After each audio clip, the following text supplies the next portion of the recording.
Halo Sobat Bahari, kembali lagi nih bersama podcast yang istimewa di malam Jumat ini bersama KKP. Nah, hari ini kita mau bahas tentang adaptif nih. Nah, KKP itu inovasi apa sih? Kita kedatangan tamu istimewa bersama Mas Ari dan Mbak Rizky. Nah, kita kenalan dulu ya. Oh, sebelum kenalan sama moderator sama MC-nya dulu nih ya. Muhammad Soeharto Faikiasna, analis pengusahaan jasa kelautan. Kenalkan, saya Ari Bimi Suendra, bisa dipanggil Ari atau Bimi.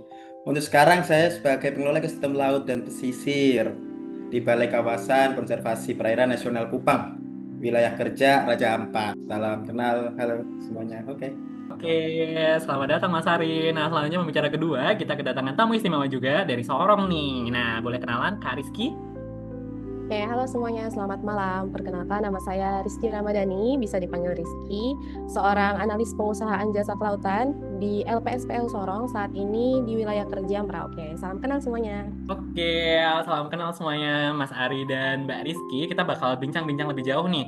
Apa aja sih adaptasi yang dilakukan KKP dalam rangka mewujudkan nih program nasional maupun strategis di pemerintahan sekarang. Nah, kita bahwasanya tahu KKP itu punya 5 program prioritas. Yang pertama, memperluas kawasan konservasi laut. Yang kedua, penangkapan ikan terukur berbasis kuota. Yang ketiga, mengembangkan budidaya air laut, tawar, payau yang berkelanjutan. Yang keempat, pengelolaan dan pengawasan pesisir dan pulau-pulau terkecil. Dan yang terakhir, yang kelima, penanganan sampah di laut. Nah, kita mau bahas lebih lanjut mengenai mengembangkan budidaya air laut, tawar, payau yang berkelanjutan. Nah, sebelum lebih jauh nih, kayak gimana sih program prioritas yang udah berjalan? Kita pengen tahu KKP itu sekreatif apa sih dalam mencari solusi untuk mewujudkan program prioritas yang ketiga. Boleh Kak Rizky membalas?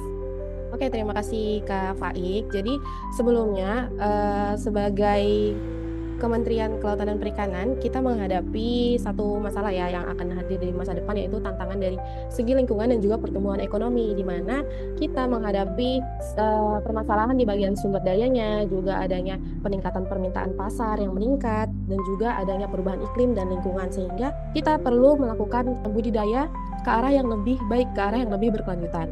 Adapun hal-hal kreatif yang bisa kita lakukan di bidang budidaya ini ada beberapa. Itu yang pertama, menggunakan sistem bioflok. Nah, kalau menggunakan sistem bioflok ini, budidayanya itu lebih ke memperhatikan pemanfaatan limbahnya. Jadi, kita memanfaatkan mikroorganisme yang tumbuh dalam kolam untuk mengolah limbah menjadi pakan alami bagi ikan tersebut. Jadi, kita akan mengurangi limbahnya begitu.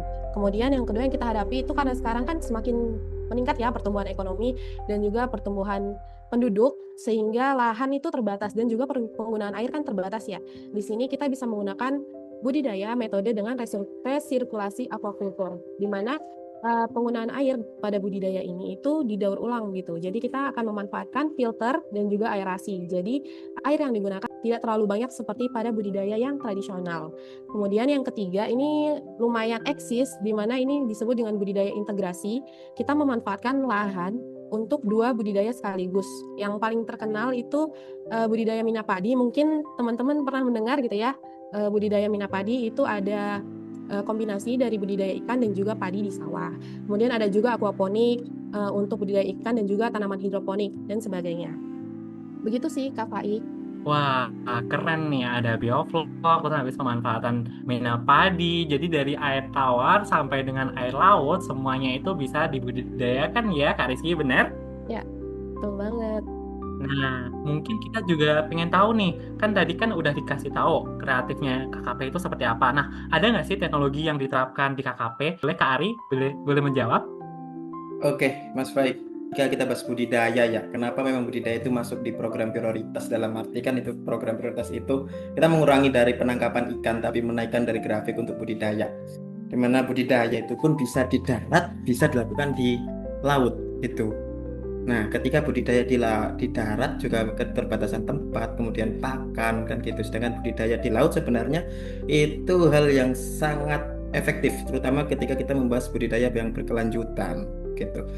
Salah satunya ketika teknologi-teknologi yang bisa digunakan sekarang yang lagi familiar itu ada yang namanya KJA atau keramba jaring apung. Apalagi sekarang yang lagi populer itu ada namanya eh, KJA Smart, mana itu yang memang sudah dikembangkan itu untuk menyeimbangkan antara ekonomi dan ekologi. dengan mengurangi limbah dan memberikan nilai tambah melalui pertanian hidroponik dan pupuk organik gitu. Kemudian selain budidaya ikan dan lain-lain, ketika kita melakukan budidaya di laut, rumput laut pun juga bisa. Nanti saya ada sedikit cuplikan mengenai KJA, di mana itu ada memang di situ mulai dari pembenihan dan pembesaran ada di KJA itu. Nanti saya kirim videonya, nanti mau ditampilkan ya Mas ya di bawah sini ya. Nanti bisa diceritakan ya, Iya, linknya iya, di bawah iya. ya. Jangan, kalau bisa selain link juga videonya juga gitu. Jadi nanti bagus sambil ngomong gini terus ada suara terus nampilin gitu. Gitu ya. Gitu sih. Terus juga benar yang dari Mbak Rizky tadi di mana teknologi bioflok dan lain-lain itu, karena memang resahnya para pembudidaya itu yaitu harga pakan, Mas. Itu yang bikin para pembudidaya itu banyak mengeluh. Makanya sekarang kan harus terintegrasi antara pakan, terus pola budidaya dan limbah juga. Dalam arti itu mengefektifkan dan itu juga mencerminkan untuk nilai-nilai adaptif, karena kita tidak memungkiri juga di zaman sekarang yang sudah serba teknologi, kegiatan budidaya pun juga harus dikembangkan berbasis teknologi. Kalau tidak begitu kita ketinggalan zaman dan akan kalah saing di pasar global gitu sih Mas, kalau dari saya Mas. Oke, keren banget Mas Ari. Bener banget nih. Kita itu jangan sampai ketinggalan zaman ya, yang perlu digarisbawahi. Kita itu harus fleksibel menghadapi perubahan kebijakan. Jadi kalau semuanya permintaan semakin banyak tapi kebutuhannya atau persediaannya berkurang, kita harus segera nih menemukan siasat-siasat atau menemukan kebijakan atau langkah-langkah agar dapat memenuhi kebutuhan tersebut. Selanjutnya kita juga harus responsif ya terhadap tantangan dan peluang seperti yang dikatakan oleh Mbak Rizky tadi, melalui biovlog, terus habis itu pemanfaatan mina padi, terus habis itu juga disampaikan oleh Mas Ari bahwasanya ada pemanfaatan teknologi nih agar kita itu responnya, maksudnya kita itu bergerak terus menyesuaikan dengan perkembangan zaman seperti itu. Nah, keren banget nih pembicara kita Mas Ari dan Mbak Rizky ya tentang adaptasi ini, adaptif yang dilakukan KKP dalam rangka mewujudkan pengembangan budidaya air laut tawar payau yang berkelanjutan. Nah, aku pengen tahu nih, gimana sih ajakan dari Mbak Rizky maupun Mas Ari untuk masyarakat podcast Sobat Bahari ini agar tertarik mengikuti atau mensukseskan program-program kita. Mungkin boleh dari Mas Ari terlebih dahulu, atau ajakan positif lah buat teman-teman yang mendengarkan podcast ini agar dapat ikut serta mensukseskan agenda KKP.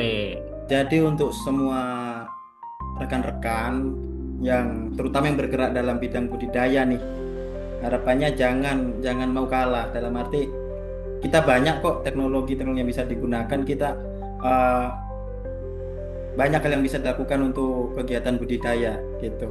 Kita bisa lakukan kemitraan, kemudian terkait pakan dan lain sebagainya juga bisa, banyak cara yang bisa dilakukan. Jadi jangan khawatir terkait katakanlah pakan harganya mahal atau ini, nanti kita siasati. Dalam arti banyak hal yang bisa kita lakukan. Yang penting tetap aktif dan tetap harus mengikuti perkembangan zaman, jangan sampai tertinggal akhirnya isinya hanya mengeluh-mengeluh aja. Kalau kita update dengan kondisi hari ini, jadi lebih adaptif untuk mengikuti perkembangan zaman. Tetap semangat.